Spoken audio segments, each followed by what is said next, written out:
Kuwa sehemu ya bunge hili tangu bunge la 11 na 12, lakini kwa mara ya kwanza tangu Mwenyezi Mungu anipe fursa ya kutambulika humu bungeni na cheti na sio orodha ya majina,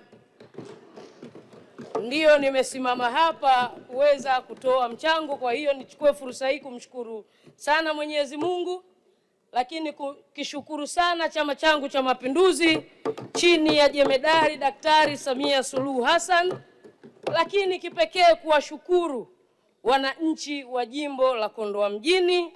Haikuwa rahisi, lakini yametimia, na mimi nina watoa hofu. Watu wafupi hatuna maneno mengi, lakini huwa tunaonekana kwa vitendo. Wawe na moyo wa subira. Ilani imeeleza vizuri maendeleo. Tunamwona Mheshimiwa Rais na baraza aloliteua wanaofanya kazi, basi mimi kiraka wao waje wanipime 2030 kwa maendeleo yatakayomiminika ndani ya jimbo la Kondoa Mjini. Mheshimiwa Mwenyekiti, naomba nichukue fursa hii. Kama nilivyosema, hii ni kipindi cha 3. Na kila mtu anajua mimi ni mkulima kweli kweli. Naweza nisichangie hoja yoyote ndani ya mjadala wote ama mkutano wa bunge, lakini sitoacha kuchangia kilimo. Najua yako mambo huko nyuma tulikuwa tunashauri, lakini hayafanyiwi mpaka kazi yakatugusa. Lakini kipekee nimpongeze Daktari Samia Suluhu Hassan. Kwa kweli mwanamama huyu tangu ameingia madarakani amekuwa pioneer ya namna ya kuwekeza fedha na vitendo kwenye sekta ya kilimo. Makofi mengi kwake Mheshimiwa Rais. Nataka tu niongee, kuna wenzangu walopata kuchangia jana walisema hatuna kipimo. Mimi naomba niwaambie, wakati anaingia madarakani Daktari Samia Suluhu Hassan, bajeti alikuta ilikuwa bilioni 294. Lakini bajeti ilomalizika kutekelezeka 25-26 ilikuwa trilioni 1.19. Niwape hesabu rahisi kabisa. Ingekuwa basi katika bajeti hizi mbili tumepokea 1% tu ya matoleo, kule 294 tungekuwa tumepokea bilioni 2.94. Kwenye hii trilioni 1.19 tungekuwa tumepokea matoleo ya 1% tu, basi ingekuwa bilioni 11.9. Kwa hiyo mwenye macho haambiwi tazama. Na leo naomba nichukue fursa hii kumpongeza Mheshimiwa Rais kwa kuwa na jicho la maono la viongozi wa kufanya nao kazi. Mimi ni declare interest, ni makamu mwenyekiti na nimefanya kazi na mawaziri wawili. Nimpongeze sana aliyempa kijiti Mheshimiwa Chongolo, Hussein Mohamed Bashe.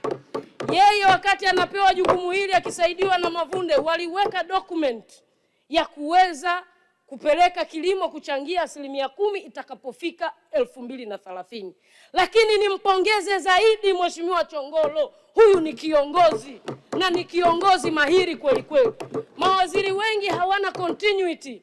Wakiingia kwenye wizara wanaanzisha mambo mapya. Alikuja kwenye kamati kuja kutueleza mipango yake. Anaanza pale wenzake walipoishia. Na uzuri anayo majembe Mheshimiwa Naibu Waziri Silinde msikivu. Anafuata yale maelekezo anapopewa. Mimi nawatakia kila laheri. Lakini kwa watendaji yupo kiongozi wao, Katibu Mkuu Mweli. Haki ya Mungu, huyu jamaa hana maneno mengi kama watu wafupi, yeye ni vitendo na utendaji. Kwa hiyo mimi nina uhakika wakurugenzi wote wa taasisi ambazo ziko chini ya Wizara ya Kilimo kazi mnaifanya na tunaiona. Sasa kipimo ni kipi? Kwenye bajeti kuna kutengewa bajeti, kuna fedha lakini sisi kama bunge kazi yetu pia ni kusimamia zile fedha zinazoenda zinafanyiwa kazi. Mimi niwapongeze kilimo. Fedha ndogo lakini kazi ni kubwa. Leo hii unasema huna kipimo cha kuipima Wizara ya Kilimo. Leo Mtanzania masikini wa kaida kule kwangu Kingale anapokea mbegu ya alizeti ya ruzuku. Leo anapokea mbolea ya ruzuku kutoka kwa serikali yake. Leo Mheshimiwa Daktari Samia Suluhu Hassan kwa kipindi hiki cha miaka mitano ya utekelezaji wa bajeti na ongezeko hili pamoja na fedha zinazotoka, mazao ya chakula yamepanda kutoka milioni 17 tani mpaka milioni 23, ongezeko la zaidi ya 38%. Leo tukiongelea utoshelevu wa chakula, mama yangu Mheshimiwa Kilango ametoka kuliongelea. Tulikuwa tuna utoshelevu wa 126, leo tuna utoshelevu wa 130. Utasema huna?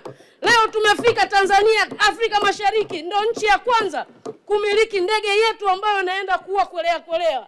Utasema huna cha kuwapima? Leo Mheshimiwa Rais, watangulizi wake wawili waliacha eneo la umwagiliaji la ekari 600. Yeye leo kwa bajeti hii ambayo bado tunamuombea Raymond apande fungu maalum, hela ziendelee kwenda kwenye miradi ya umwagiliaji, amefikisha ekari 983,466 ndani ya miaka yake tu hii mitano ya utekelezaji wa bajeti. Tafiti zinafanyika. Leo tunaona TARI ilikuwa imekufa. Leo tuna Center of Excellence kwenye utafiti ndani ya nchi yetu. Utasema huna cha kuwapima kilimo? Mnyongeni haki yake mpeni. Tunayaona, tutaendelea kuyaona. Rai yangu kwa Wizara ya Fedha, kweli ni sisi wanasiasa ndio tunatoa pressure. Tunataka vituo vya afya. Embu sasa hivi tupeleke kwenye sekta ya uzalishaji. Kilimo itatuletea fedha za kujenga hospitali. Kilimo itatuletea fedha za kujenga mashule. Kwa hiyo naiomba sana Wizara ya Fedha, kilimo kimeonyesha uaminifu na uadilifu, kwa hiyo tuwapeleke fedha ili waweze kutuzalishia. Lakini kwenye swala la usimamizi, mimi naunga mkono, na hii ilikuwa ni maoni kutoka kwa kamati. Mheshimiwa Rais alitoa vifaa vya ugani, alitoa pikipiki na vipima udongo. Ufanisi wake ukawa mdogo kwa sababu vifaa vile vinasimamiwa chini ya mkurugenzi. Mkurugenzi pikipiki ile anataka ipeleke mitihani, isiende kwa mkulima. Kwa hiyo naomba waheshimiwa wabunge wenzangu, tuunge mkono kwenye kwenda kuanzisha National Agricultural Extension Services Agency ili kule mashambani kwetu wakulima wafikiwe na wagani. Hili ni jambo muhimu katika usimamizi na ufanisi ili wakulima wetu waweze kupata. Tumeona leo watu wanasema BBT hamna chochote. Vijana waliomaliza SUA leo wako. Mheshimiwa Njalu shahidi. Mimi nimeenda kwa watani zangu Wasukuma kule Simiyu, wanasifia, wanawaita ma-BBT. Wasomi wale kweli wameweka kwenda kuweka mchango katika kuongeza tija kwenye zao la pamba. Lakini Mheshimiwa Waziri, mimi naomba nikushauri mambo mawili. Kwanza Mheshimiwa, mimi nakuomba, inawezekana wataalamu wako wa wizarani wanafanya mambo mazuri. Sisi tunahangaika ile sehemu yao BBT. Kuna vijana ambao wamesomea marketing na wengine wamesomea mambo ya kompyuta. Watafutie ofisi, wape vifaa. Kazi yao ni kutafuta masoko nje ya nchi. Na utawalipa kutokana na kamisheni kwa masoko watakayoyaleta. Utakuja kunishukuru baadaye. Maana watu wanapenda kupenda besenga nini. Vijana wapo.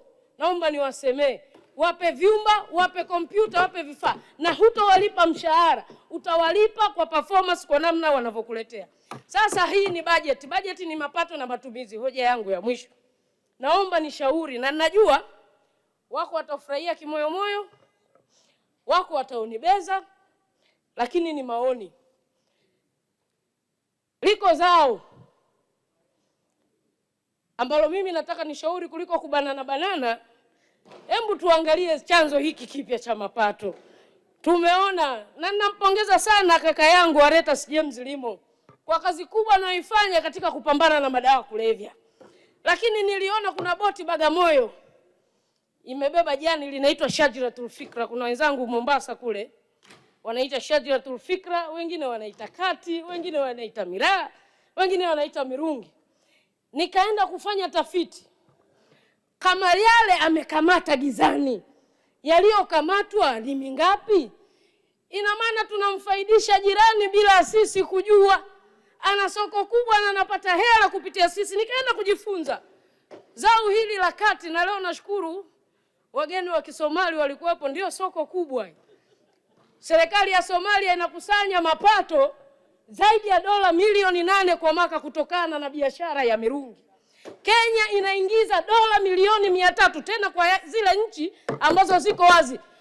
Tanzania hatuhesabiki kwa sababu sisi tunaletewa gizani. Lakini dunia nzima mzunguko wa zaidi ya bilioni 3 dola kwenye zao hili la mirungi. Na huko nyuma nimeulizia Tanzania ilikuwa inaruhusiwa. Sasa mimi sina ushahidi na kinga ya bunge inilinge. Nasikia kuna kiongozi fulani alikuwa na rafiki anatumia. Sasa ile starehe nilipofuatilia la wastaarabu hawapendi bugudha. Huwezi kusikia mwenyekiti taarifa kapigana.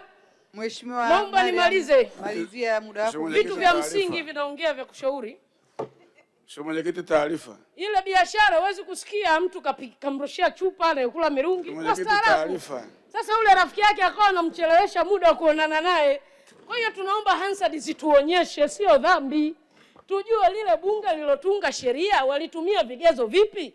Leo ukiangalia madhara inasema mirungi inasababisha kansa. Twendeni Ocean Road. Kati ya sigara ambazo zao la tumbaku na mirungi, wapi wagonjwa wengi wanaosababishwa kansa? Twendeni tukajifunze. Wanasema mirungi inasababisha social dependence. Tuulize zile pombe kali zinazolishwa huko Babati, Sungura na kadhalika, zipi ambazo zinaharibu vijana wetu? Ni mirungi ama hizo pombe? Mheshimiwa Mariam, umeeleweka, lakini hilo liko nje ya uwezo wa Mheshimiwa Waziri. Inabidi irudi kwenye sheria, kwa hiyo umeeleweka, tunaomba. Ndio maana naomba nimalizie, Mheshimiwa Mwenyekiti. Sheria zinaletwa kwa miswada. Nadhani serikali, mimi sio mwanasheria, ndio maana tunashauri, na yeye anao watafiti. Nadhani ana vyombo vingi ambazo wanaweza kwenda kufuatilia. Kwa hiyo twende tukajiridhishe kwamba kweli madhara ama hizo elements za uleviaji ndani ya mirungi na kwa vitu vingi. Leo wanasema mirungi inaleta madhara kiafya. Niwaulize, energy drink na mirungi ipi ambayo inaleta madhara zaidi kiafya? Muda umefika tutafakari, kwa sababu zao hili linaleta mapato mengi. Na pia nimefuatilia, Kenya inapeleka Djibouti, Kenya inapeleka Somalia, Kenya inapeleka mirungi mpaka Israeli, Jerusalem. Mirungi inapelekwa kama zao la biashara katika nchi hiyo. Baada ya kusema hayo, mimi naempenda kumalizia kwa kumpa sifa sana Mheshimiwa Rais kwa kazi kubwa.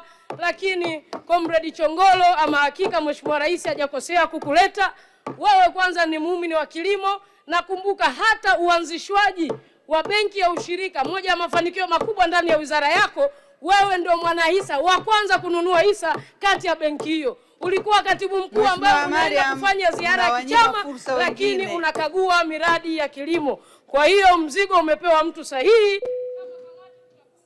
Mheshimiwa Mariam, unawanyima fursa wengine, muda umepita sana. Ili kuwa mwanafamilia bora wa Global TV, usisahau kusubscribe, like, kushare na kucomment.